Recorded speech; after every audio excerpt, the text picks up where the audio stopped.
Welcome to the Power of Pleasure podcast.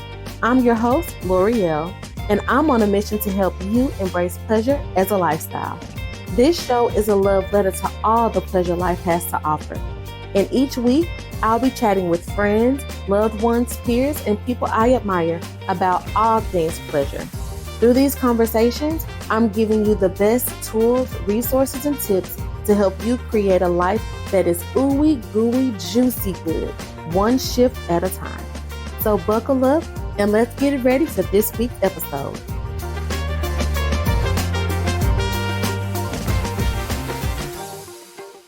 Good morning, good afternoon, good evening, beautiful people, wherever you are. Thank you so much for joining me for another episode of the Power of Pleasure podcast.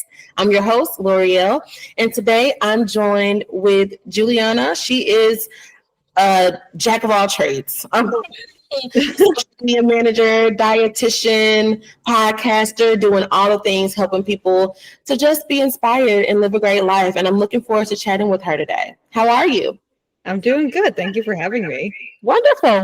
No problem. I was saying, before I started officially recording that I just want to share with people as many ways as possible for them to incorporate pleasure in their life. And I think that it's really important to hear from people with different backgrounds. And so take a few minutes and let the people know a little bit more about who you are and what it is that you do. Yeah. So hello, friends. Julianna here. And my former life has been being a dietitian. That's what I have a master's degree in that, a medical license, but wasn't really happy when doing that job. And recently has switched over to being a social media manager, which I'm way happier in that position. I've always had like a little bit of a creative element or a lot of a creative element to who I am. And working in healthcare really wasn't helping me use that creative element. But besides that, I do have some podcasts that I host on my own, and I'm a very avid runner. So that is a big part of what I do and one of my passions, and possibly something we could talk on. But that's just kind of the general gist of it. I've been told that I bring a chaotic good to a lot of things that I do. I'm just kind of slightly chaotic energy, but not in a way that's trying to hurt anyone, just a little bit silly. So that will probably play through a little bit here, but I'm excited to be here. So thank you for having me. No problem. We're here for, constructive chaos. Yeah. And so I appreciate that. And I'm happy that you decided to join me today. I think it's really interesting. You mentioned that you were a dietitian and now you're doing social media management. How did that happen?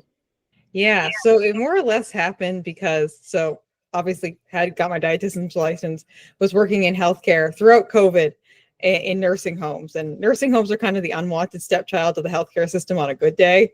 So during COVID, it was not ideal. And I just went through quite a lot of trauma, as most people who were working in healthcare at that time did.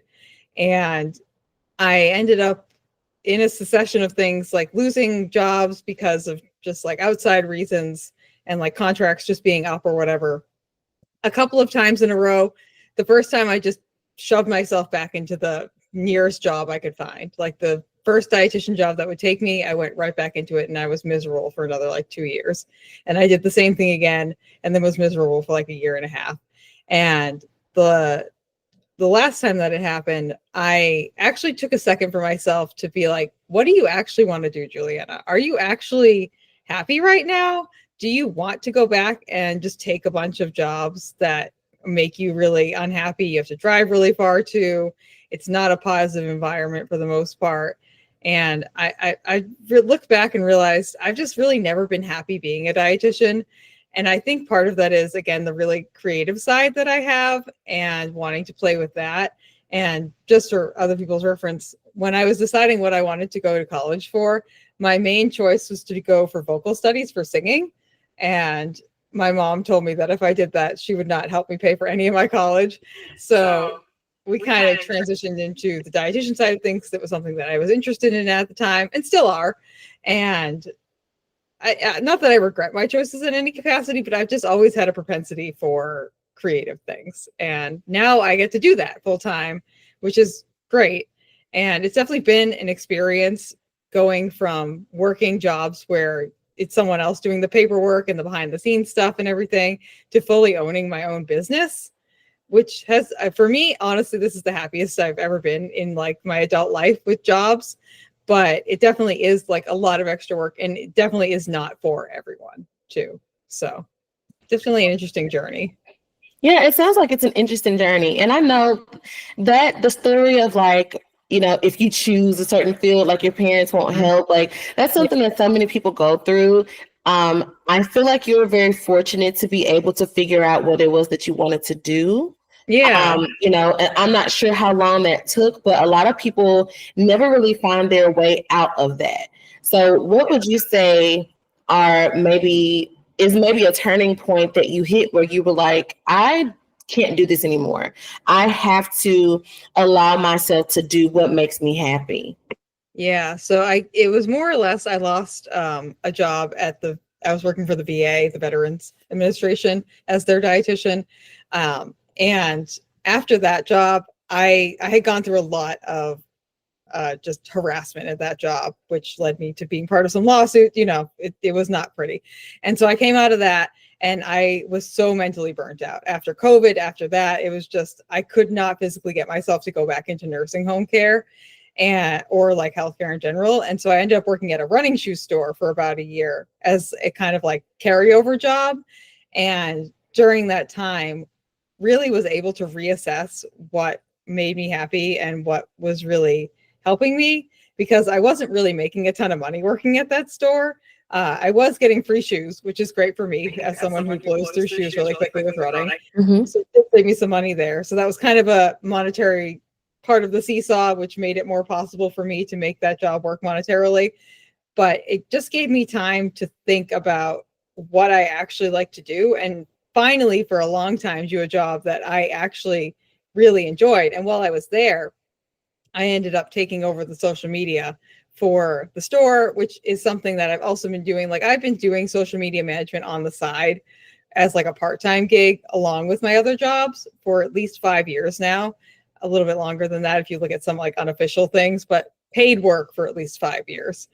So I do have background in it, and I was enjoying doing it. It was just that mentally, and I think also that comes with the guilt of having a college degree in something, which I'm sure a lot of people deal with their like at any point in time when they realize like maybe the thing I decided to do when I was 18 isn't my true calling in life, and just kind of feel guilty that you put that much money into something and time and effort into something, and separating yourself from that is really challenging. But having that like year to kind of suss things out, figure out like I never was really happy working in healthcare, and I'm just so much happier doing other more creative outlets. So being able to do that, and then just have the money from like being very frugal and things like that to kind of give me at least a couple months to work on things. And also, I've just always been someone who hustles. It's just always been my thing, and I kind of relish in that. I like making connections. I like being on the grind and like doing something and like taking action. And that's a lot of what owning a business and owning your own business is just constantly having something in the grinder moving. And that was one of the things that when I was working at the running store kind of bothered me, because I live on Cape Cod, which is a seasonal economy. So during the winter, we'd see like one person an hour who would come into the store. I was so bored. Wow. Yeah. Well, during the summer, a completely different story. But during the winter, it was so slow.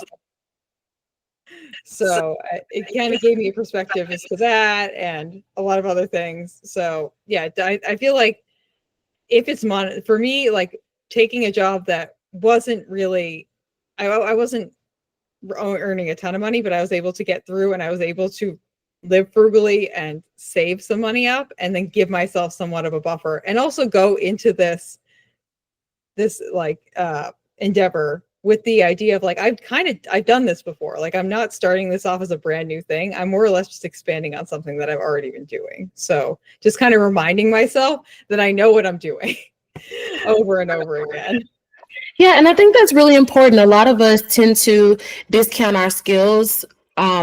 And I think too, like you said, the guilt plays a role in it. Mm-hmm. I haven't gotten my degree. I do plan on going back to school soon, hopefully this year, fingers crossed.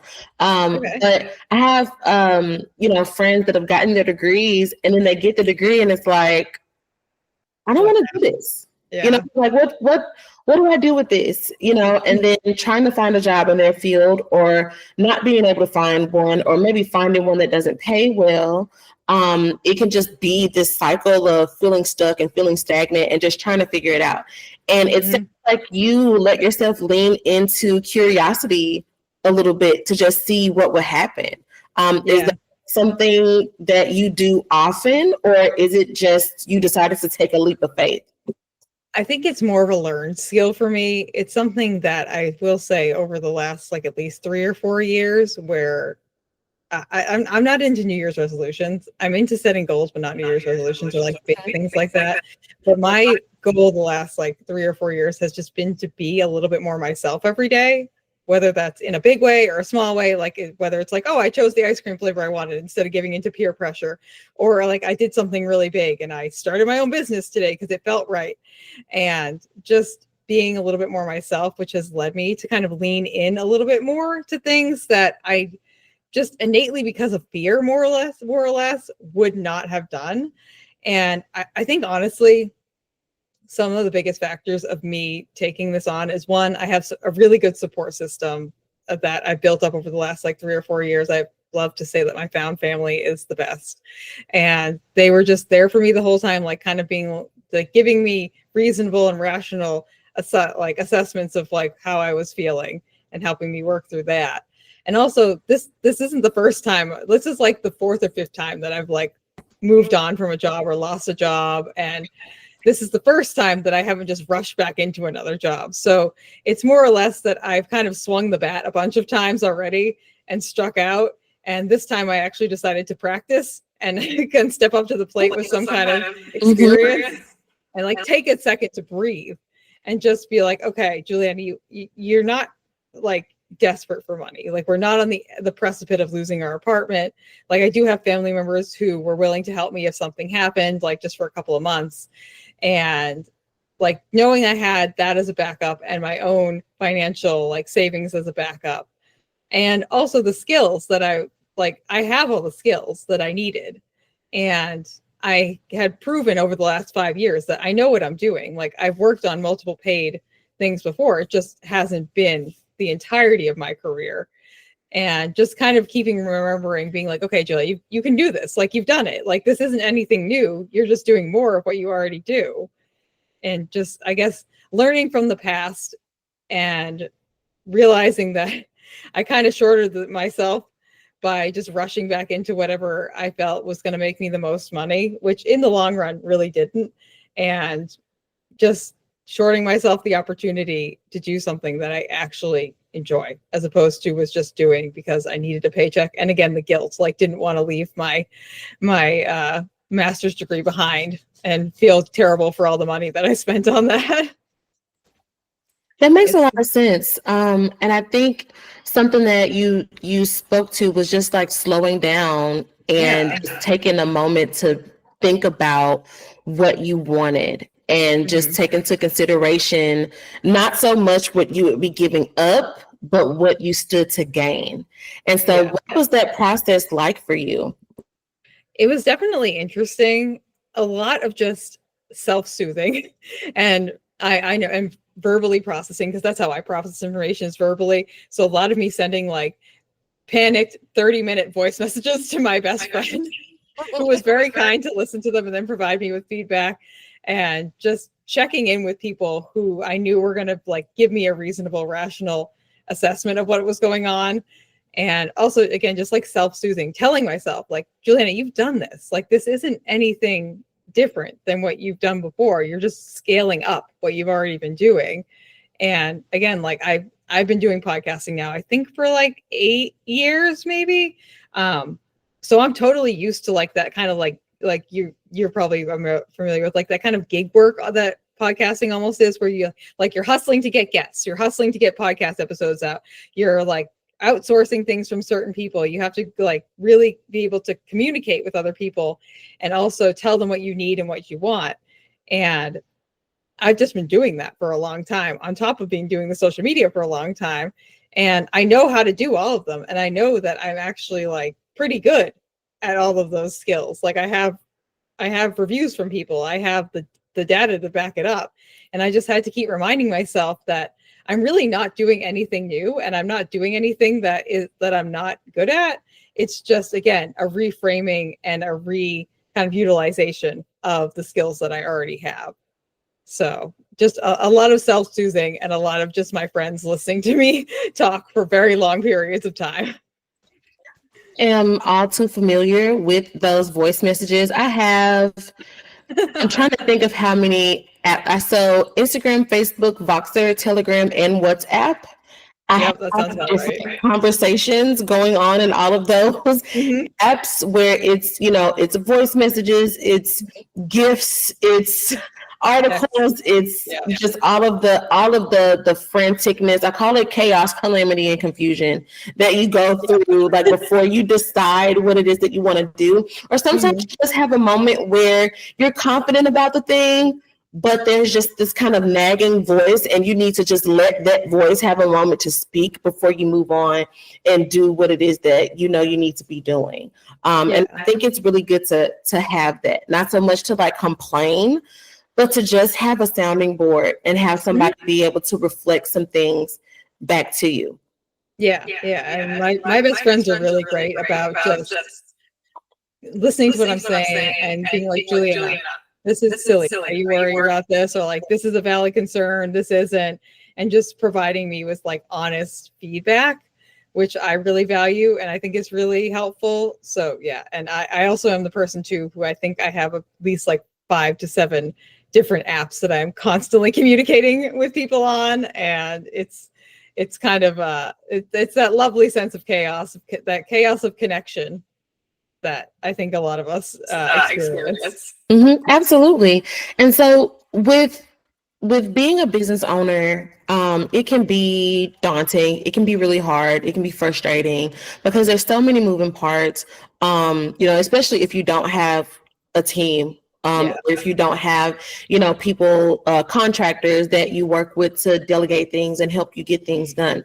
So what are some of the things that you do to help keep yourself focused, without necessarily sacrificing your mental health? Yeah, I think honestly, one of the most valuable things, and this kind of comes back down to the connection side of things, is talking to other people who are in the same or similar boats as me.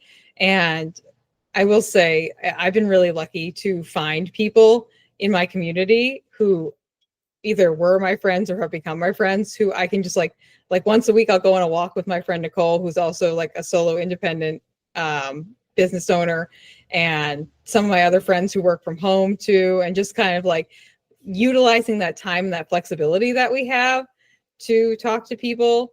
I also like to do what I like to call field trips, where I'll go out to, if I work with some local and non-local organizations on their social media, and I'll go on field trips to the places that are local and I can do things with. So that way it gives me an opportunity to connect with people, not feel so isolated.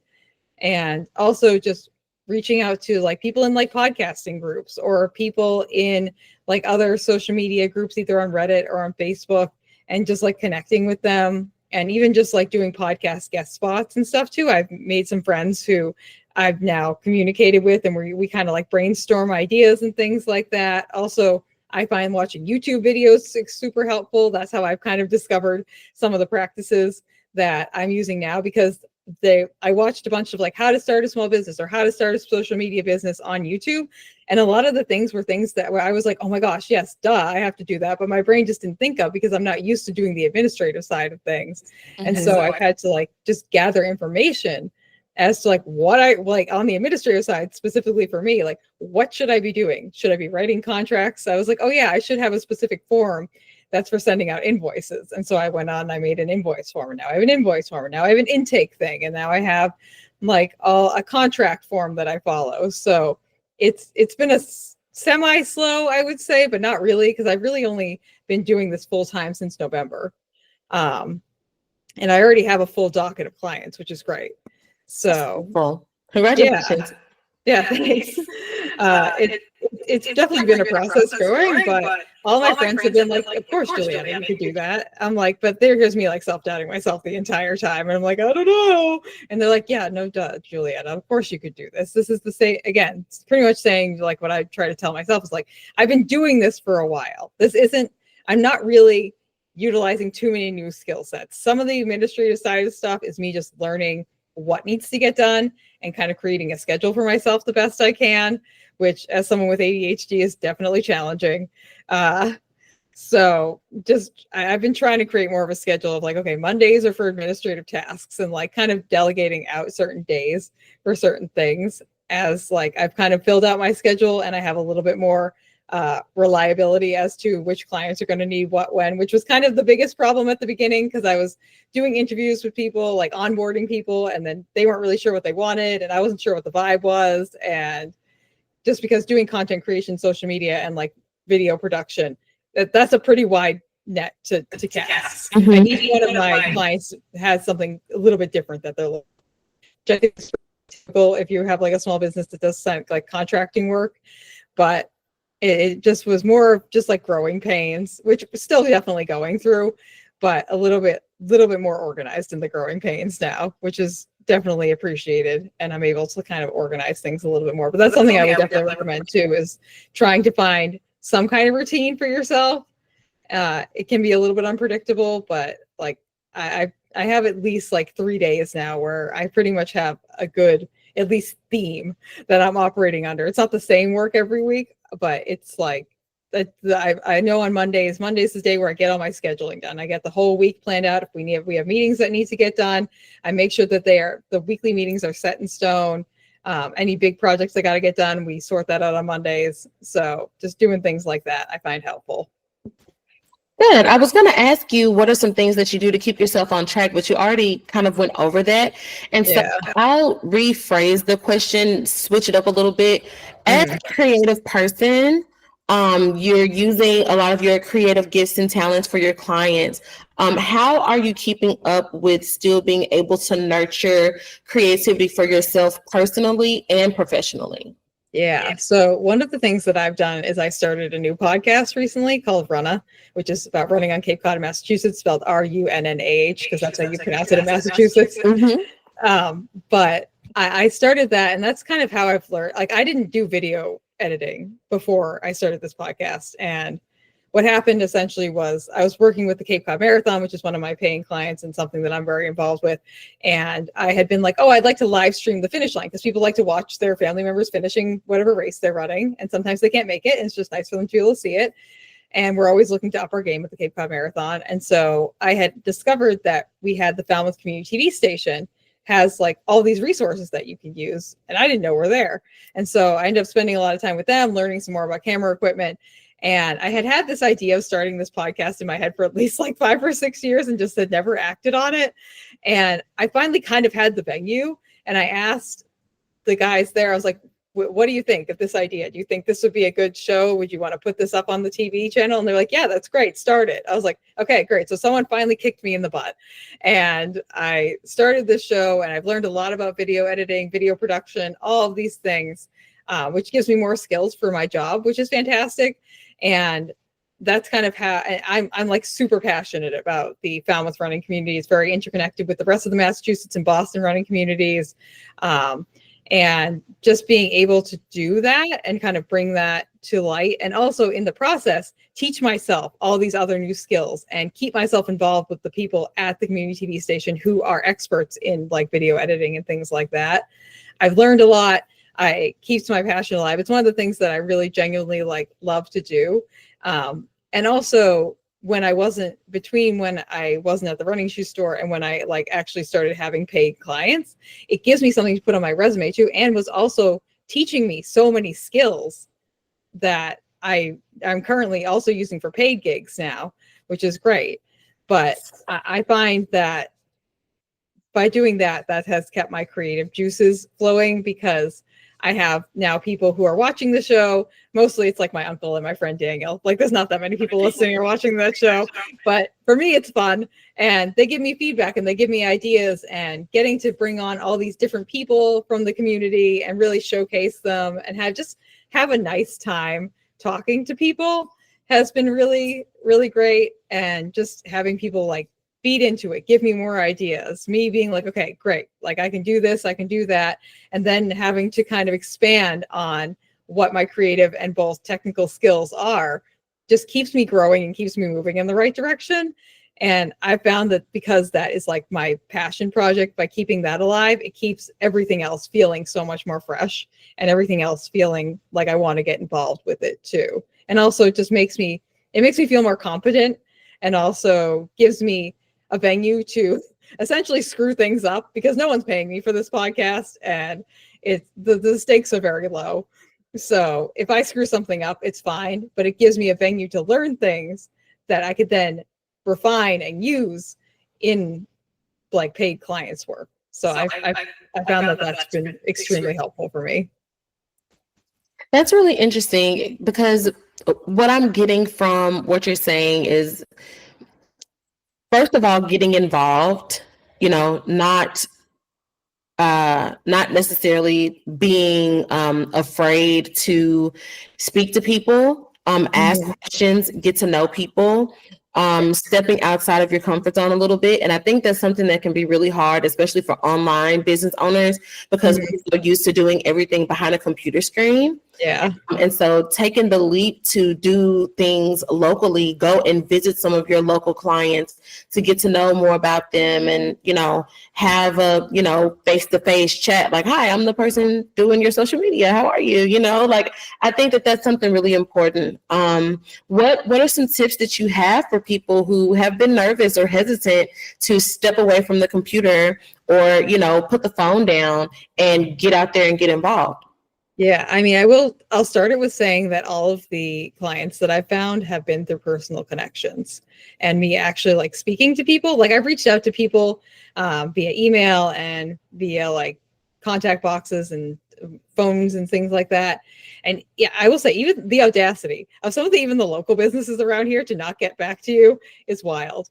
But all of the people, because I have some people that either connected me that aren't like local to me, but I've been connected through local connections, or they've been part of an event that I've been a part of.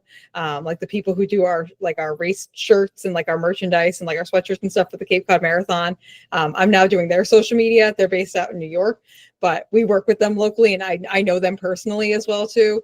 And even like just yesterday, I got a referral from, I work with Farming Falmouth, which is a local nonprofit here in town, and do their social media. And I got 2 referrals out to some realtors that one of the ladies who works with Farming Falmouth is working with. Because she's like, yeah, Julianna's doing a great job. And like these people express that they're interested. So I just booked 2 new clients yesterday, which is great. But I would say that one, based off of the job market and like my time trying to find a job, not doing like the personal connection side of things, the job market right now it's not friendly to people who are not going to step outside of like a job board and step outside of their comfort zone even just a little bit. So that's just kind of the baseline. But I always like to think, because I mostly built up my skills of talking to people out of necessity, because I used to do a Harry Potter podcast, and I was like really I still a big Harry Potter nerd, but like super into getting this podcast bigger, having guests on. Like we had some Harry Potter actors on, we had these people on, but I learned pretty quickly that these people were not going to just find their way to my podcast. Like they're not just going to show up. You have to go and ask them. And I kind of went through the process of thinking to myself, I can ask the question, and the repercussions of asking the question, generally speaking, for the most part, is either I move forward or I just stay in the same spot. And if I stay in the same spot, it's really okay, because I'm not really losing anything by asking the question, but there is plenty to gain. And I just kind of had built up over the last like 5 or 6 years, have built up that skill of just being like, just ask, because you never know. And I have a lot of friends too, like I do my own social media as well too. And I have some brands that I work with, and like I have friends who are like, oh, could I work with that brand too? I was like, yeah, just send them an email or just reach out to their social media person. Like, I'll give you the contact for that. And they're like, well, I don't want to bother them. I'm like, well, their job is to do that. And you're actually making their job simpler if you are the one making the connections, because that saves them like 5 or 6 steps as to having to like reach out to social media people, be like ignored by them, be rejected by them, because they're also going through a rejection process too. And I always like to think everyone is human. Everyone is human. Everyone's been through some kind of rejection. And even if you're talking to like in the Harry Potter world, not that we ever had him on, like Daniel Radcliffe or something, like he's been rejected, the guy who played Harry Potter, he's been rejected and he gets it. But like, he's never going to say yes to everything. You can't ever say yes to everything. But my whole mindset is I can either move forward or stay in the same spot, but I'm never going to move forward if I don't even ask the question. So just ask. Just like my friends know that I'm the queen of just asking. They'll be like, I'll show up to an event or I'll get like VIP tickets to something, or I'll end up with something being sent to me in the mail for free for me to test. And they're like, how did you get that, Julianne? I'm like, I literally just sent them an email. Like, I literally just asked and they were like, sure, sounds good. Like the other day I sent an email. There's a new running watch company that's starting up where they're like making kind of like more eco-friendly running watches. And I was like, hey, are you guys looking for influencers? So like, indeed we are. Would you like to be part of our group? I was like, I would indeed. And so I literally just asked the question and here we are. We're going to get to test out a cool new watch, hopefully. So that's awesome. I think honestly, half the battle is, like you mentioned, just having the guts to step up to the plate and hit the ball. And if you hit the ball, that's great. And if you don't, you're still just standing at home plate. It's fine. You're good. It's not the end of the world most of the time. I think that is so great, and you make it seem so simple, and it is simple. What you're doing is simple, and I think it's just a matter of people just getting out of their own way and not taking things so seriously. I think that's maybe the hardest thing. I know it is for me sometimes, and that's part of the reason why I started this show, so that I could get used to talking to people and asking questions and getting to know people, letting people see my face, letting people hear my voice. Especially because I know where I would eventually like to be. And I think that it's really important for people to hear from people like you who just, I'm going to ask the questions and I'm going to do this thing and see what happens, because the worst that can happen is the person says no, and then there's someone else that you can ask. Yeah. Well, my thing is too, especially when it comes to like running or just like starting a task, if you reach a point where it's not giving you anything, you can quit. You're allowed to stop. You don't have to like keep going if what you thought you were getting into isn't what you thought you were getting into, or like you can just end something. Like I've had plenty of podcast guests where they come on and I'm just like, oh no, this is going south really, or this is just like they're just saying a lot of negative things, and like you're like, oh god, we're going to be able to use like 5 minutes of this whole recording. And you stop them, you say thank you so much, and then you just use what you can use, and that's kind of the end of it. And whether it ends up being exactly what you wanted or not, that's not really the end point. It's like, what did you learn from this interaction? We learned that maybe we vet the people first. Maybe we have them on for like a 5-minute call just to see what the vibe is. Maybe we remind them that we're not trying to talk negatively about anyone, and just kind of set some more guidelines than what you had in place originally. But I always like, because I have a chronic illness too. And so like sometimes when I go running or walking or whatever, like I end up coming back early. And that's been a hard process for me to learn, and not just to like go gung ho and just like do it until I crash and die. And just kind of learning you can stop. Like you don't have to stop for good. Like you can stop and then try again, but you don't have to murder yourself, or it doesn't have to be perfect every single time for it to be a success. I mean, I think honestly, if anything, social media speaks to this exactly. All the things that I've made and like have made for clients that are like dumb, stupid, like 5 seconds to edit, like little videos or whatever. Those are the things that have like 100,000 views on them. Like my most popular Instagram reels are things that I literally edited up in like 5 seconds. And like they just went up, someone caught them at the exact right moment, people watched it, and that's just kind of the end of it. And what the actual math is behind that, I don't know, because the algorithms are always changing. But perfection isn't always the thing that resonates the most with people. And I think that's what we're seeing on like TikTok, if that lives, or like anything that people are just authentically themselves on. Those are the things that are the best. And the imperfectness is also, I find, endearing and relatable. And so by really stressing yourself out to do everything perfect 100% of the time, you're kind of just smashing your head up against a wall. I've learned personally from personal experience and living that life myself, trying just to make everything perfect and then realizing I'm not getting anywhere. Yeah, I think you hit on a lot of things there, because I was thinking when you mentioned the Harry Potter podcast, I was like, oh my gosh, I kept it together. I'm a big Harry Potter fan. I just like binging all the movies. I do that 2 times a year.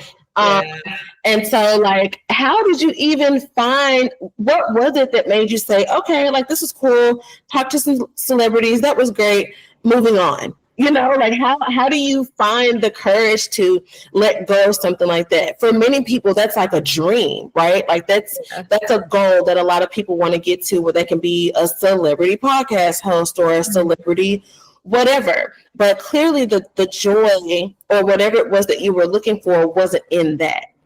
Yeah. I mean, it was a combination of things. The first thing is that the co-host that I had kind of lost her marbles. Let's just say that nicely. She was not really mentally there at the end, dealing with a lot of mental health challenges. So we were like, you know what? We'll just kind of like let this peter out.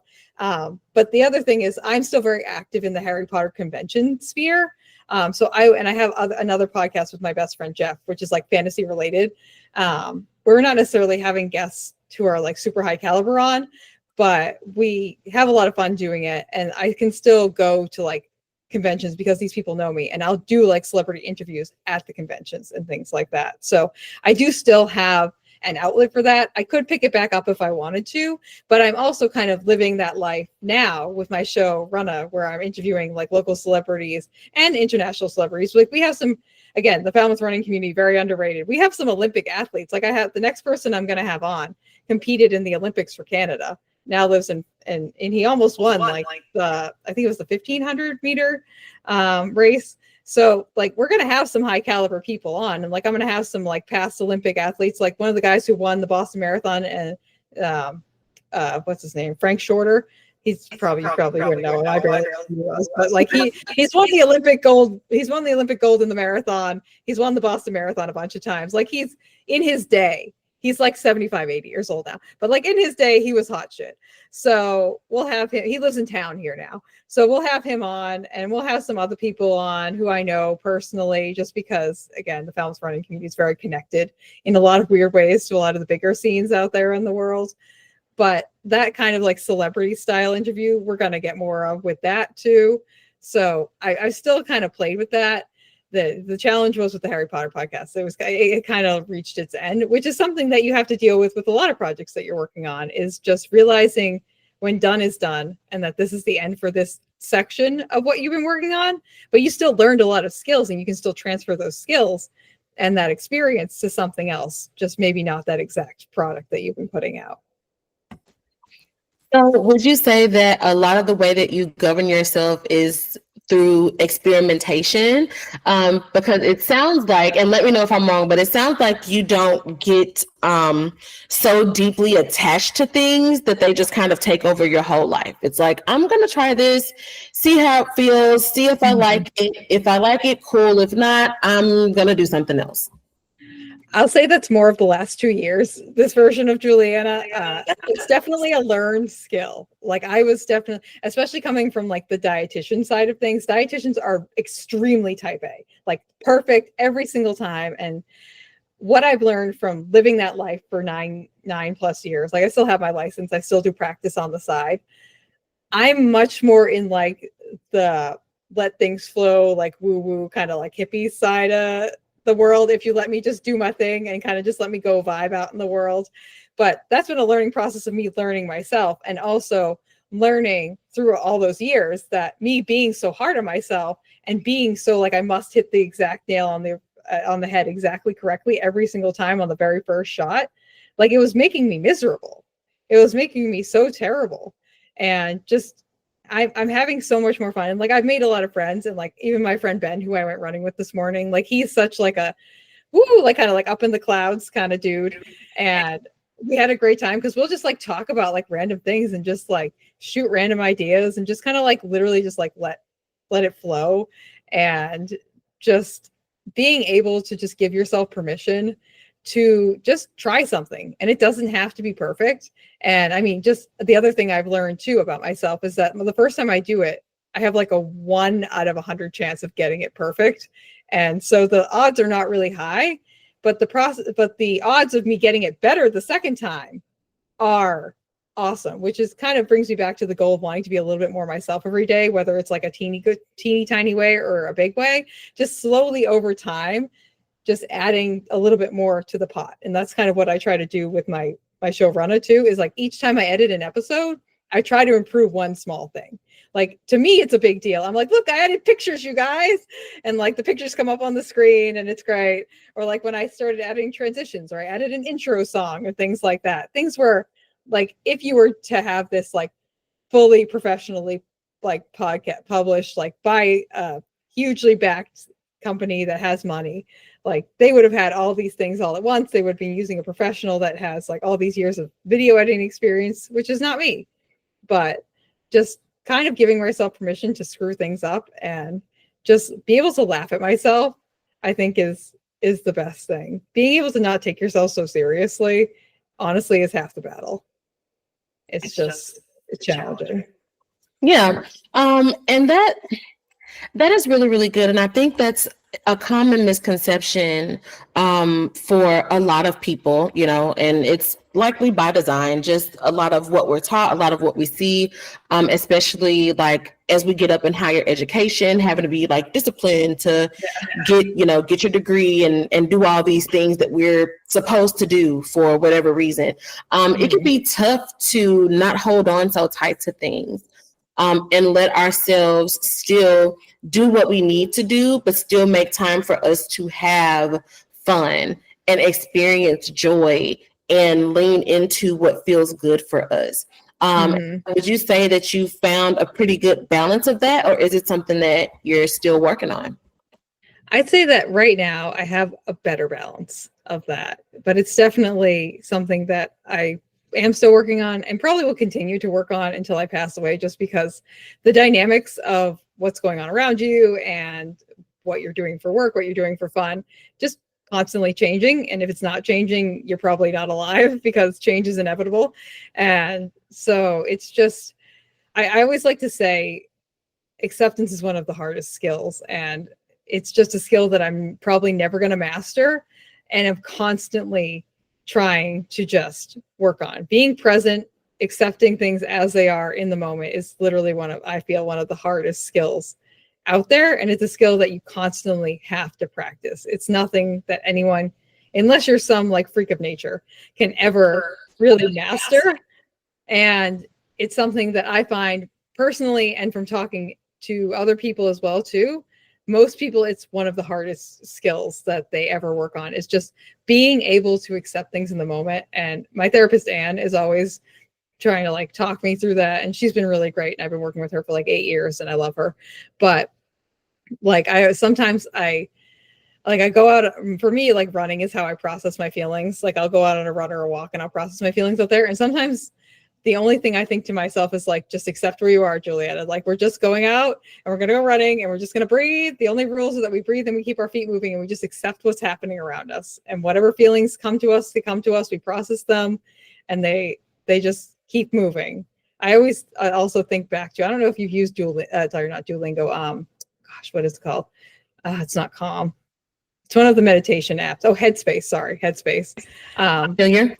Yeah. So one of the like metaphors or visuals that they give for your brain and your thoughts is your brain is kind of a sky, something that's like largely unchanging and it's just always there. And your thoughts are the clouds, and you can't really affect how fast or slow the clouds move through, and you can't affect what's inside of them for the most part, but you can just accept that it's raining, or that it's sunny, or that it's partially cloudy, or it's a little bit colder than it normally is, and just kind of acknowledge the clouds and say hello, and just keep going throughout the rest of your day, because you can't really stop them or change them or do anything about them.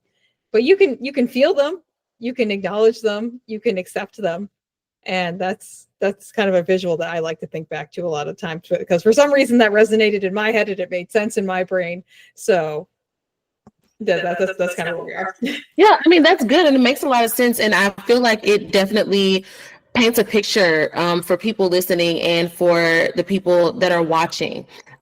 We don't have to just allow our thoughts to overtake us. We can, acknowledge them and still move on, and then me just being woo or whatever. I am of the belief that a lot of the thoughts that we have don't belong to us. They just pop up sometimes. Sometimes they deal with us directly, and sometimes they're totally random. They just come out of nowhere. And it's not necessarily our job to take ownership of the thoughts or try to make them make sense.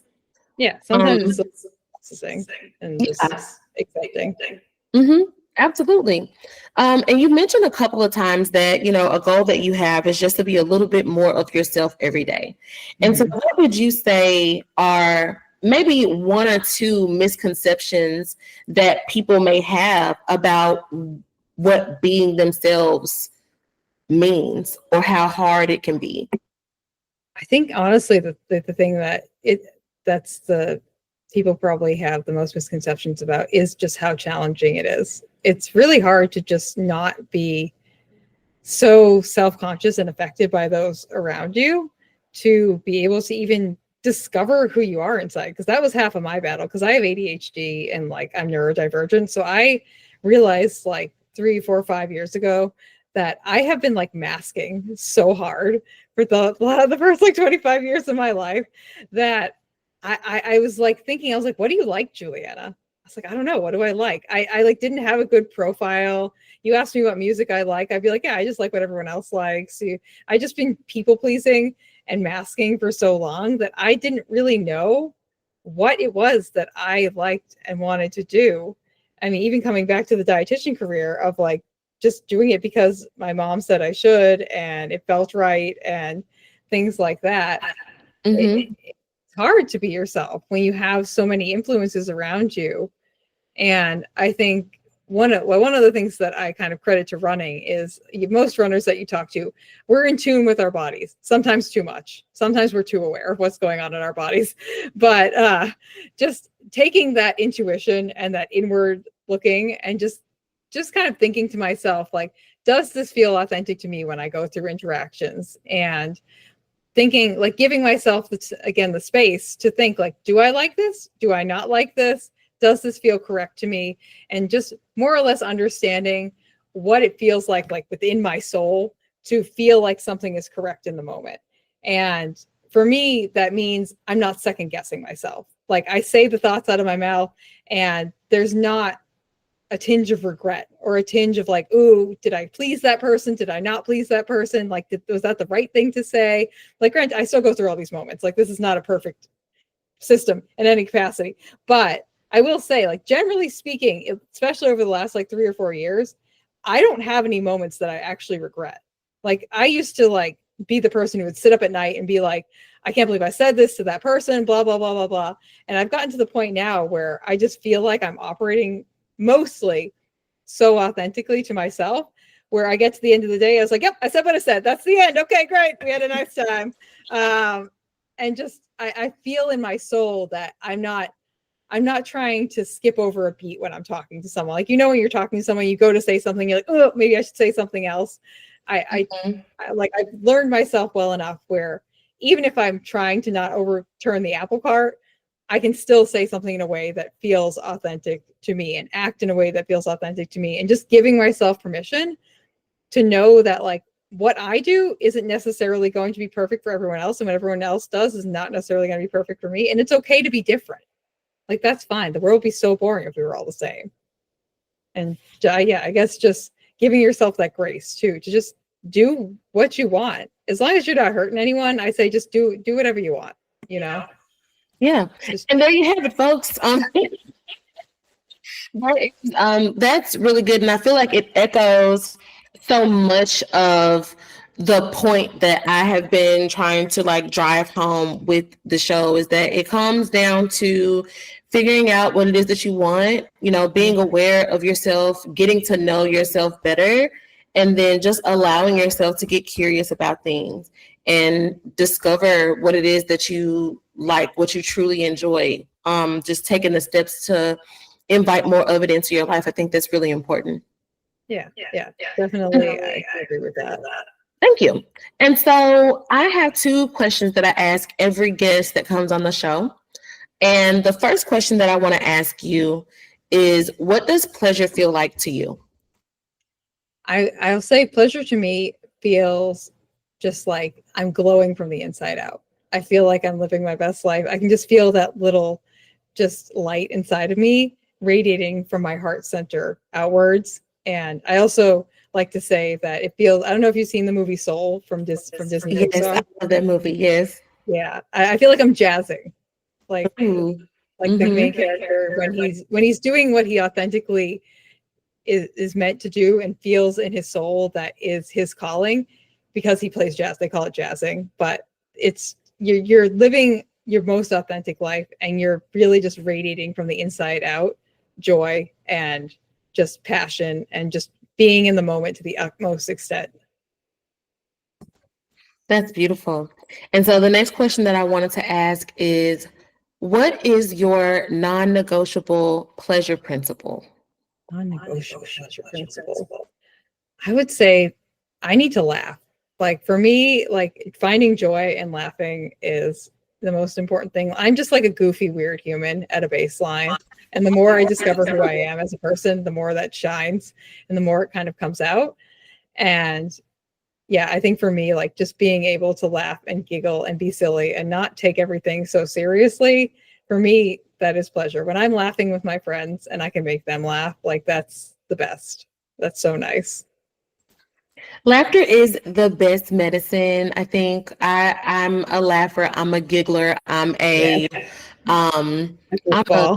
oozer. Like, I don't know what else to describe it as, but like when I hear funny stuff or when I'm just overwhelmed with joy, I'm just like, just kind of, So I think it's really good, though. I think that's really good because I don't think we laugh enough.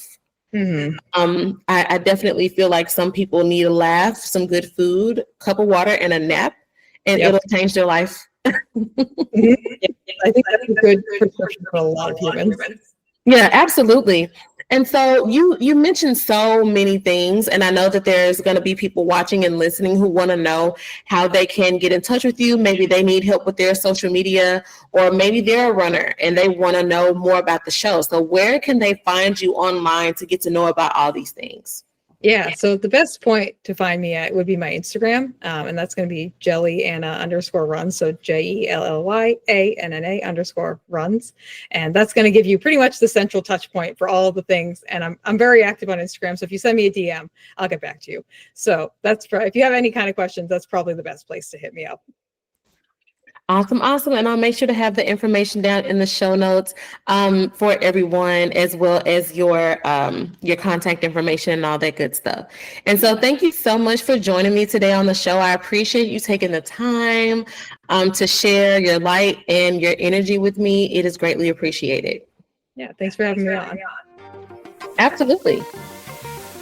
Thank you for joining me on this week's episode of the Power of Pleasure podcast. Make sure to check the website, powerofpleasurepodcast.substack.com. On the site, not only will you find some blog posts and other helpful tools to help you continue the mission, you'll also be able to access the show notes as well as any social links and resources from this week's guest. While you're at it, if you found this information valuable, which I'm sure you did in some way, go ahead and take a few moments to leave a rating or review wherever you're listening to this episode and share out on social. I hope to see you next week for another episode of the show. And in the meantime, in between time, go out and do one thing today to help you embrace pleasure as a lifestyle.